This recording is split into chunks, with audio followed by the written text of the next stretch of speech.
I recently took my children to the War Memorial, as I've done a couple of times since I've been in Canberra, and it was great to see the Sandakan room, and they got to see a picture of their great-grandfather on the wall. And it was a very moving experience for my family, so thank you for that.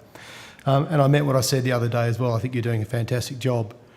But something has come to my attention that I find quite deeply disturbing, if it's true, and it was raised with me at a recent meeting with a veteran and a Veterans Association in Canberra, that a weapons manufacturing company had launched their office or their opening in Australia in the War Memorial.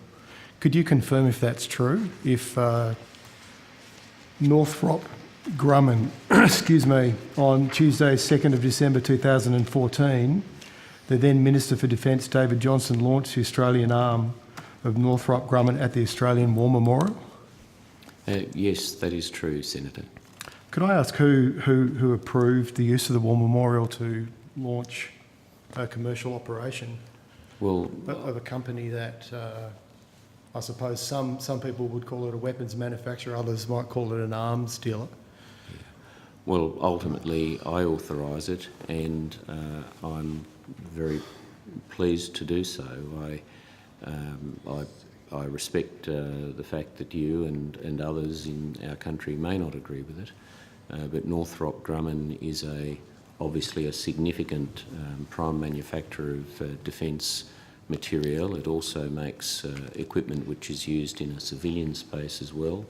It is already employing many Australians, and part of its ambition in establishing an office in Australia, by the way, I'm not a spokesman for this or any other defence company, but part of its ambition is to increase its profile and presence and footprint and employment in Australia.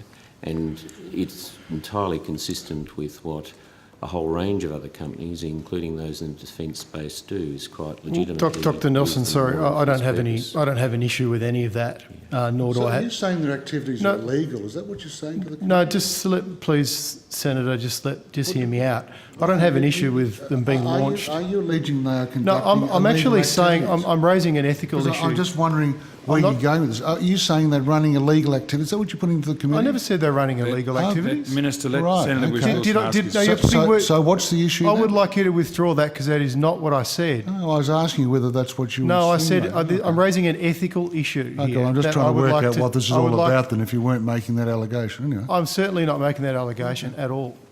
And if you listen to what I said, Senator, you'll see I didn't say anything like that. I'm raising an ethical issue here. The Australian War Memorial is a very special place, and it is to me. And I've been there several times, and it was very moving and very emotional for us to see our family there. Now, war is different things to different people. And I think anyone who goes there and it's a shrine to them, they can think whatever they want. I've got no problem with the government launching a arms manufacturer in Australia, if that's what it chooses to do. But I'm questioning whether it should have been at the Australian War Memorial. Given what it symbolises to the Australian public, and given the conflict that we're involved in at the moment, do you think you could have picked a more sensitive place to launch a weapons manufacturing company in this country? Well, the decision to use the Australian War Memorial Senator was made by Northrop Grumman itself. The memorial, as you know, is a unique institution. It is a shrine, a museum and an archive in one facility.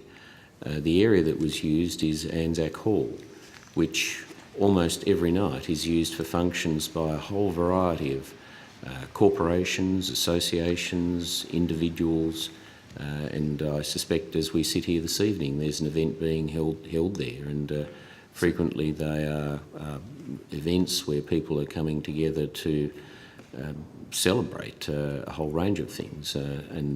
Well, do you think this company was celebrating anything at the War Memorial?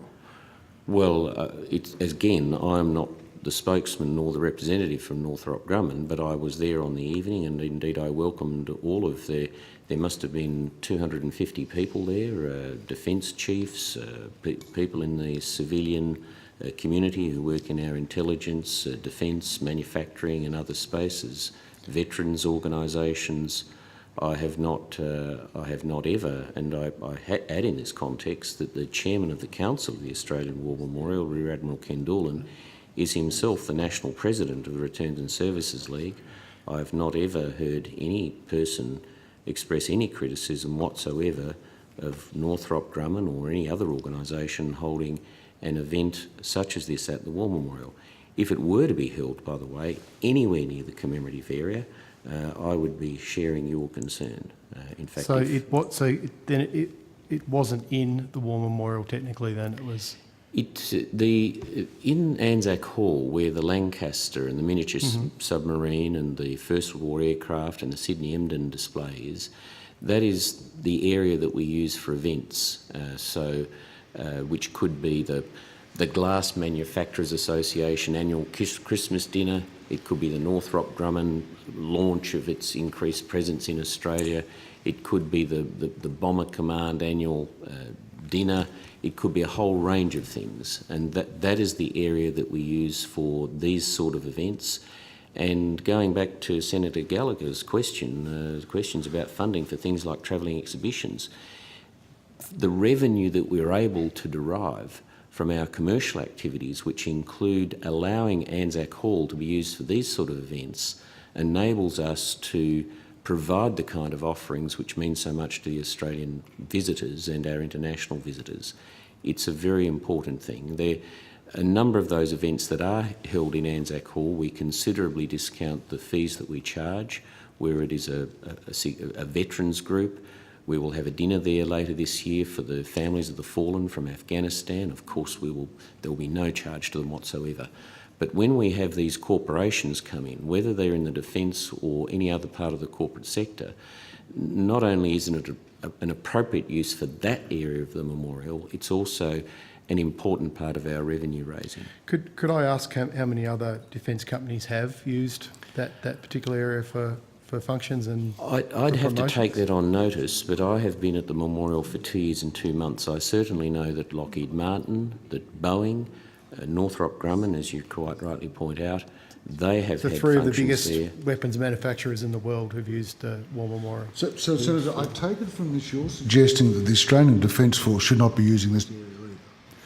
Beg your pardon? I assume you're saying that the Australian Defence Force should be banned from using this area as well, because they indeed carry and use weapons. Let me tell you very the important... logical extension is that we can't... the Australian Defence Force should be banned from using the space as well. Is that what you're saying? Can I respond to that, Chair? I think there's a very important distinction here, Senator Ronaldson, and I'm trying to be very sensitive about it. The difference is these companies profit from selling weapons. The difference is Australian defence personnel don't. That's a very simple distinction, and this is a very important issue to a lot of Australians. So you can shake your head, Senator Ronaldson. The War Memorial is very important to a lot of Australians, and I think a lot of them would be very surprised and upset to know that some of the biggest weapons companies in the world were using our Australian War Memorial, our shrine, to promote their businesses. So I'm just suggesting that, for sensitivity's sake, that perhaps you do it somewhere else. That's what I'm getting on record here tonight. Well, thank you, Senator. I might also point out that we have an Afghanistan exhibition we opened on the 6th of August, which is extraordinarily powerful. There's immense emotion revealed in that exhibition. It would not be there if it weren't for the Boeing Corporation. It simply wouldn't have happened. We couldn't have afforded it. We got $1 million in support from Boeing, $500,000 we put into that exhibition. We've got $500,000 from Lockheed Martin, which is enabling us to run a whole lot of education programs. The fact is that it is, and I do respect your view that would disagree with it, it is an appropriate form of partnership for us to have, and indeed a necessary one. What governments provide us with allows us to do something which is excellent. The difference between that and the support we get from our philanthropists, the corporate sector and others means we can do things that are stunning. So, I respectfully disagree with that, but thank you.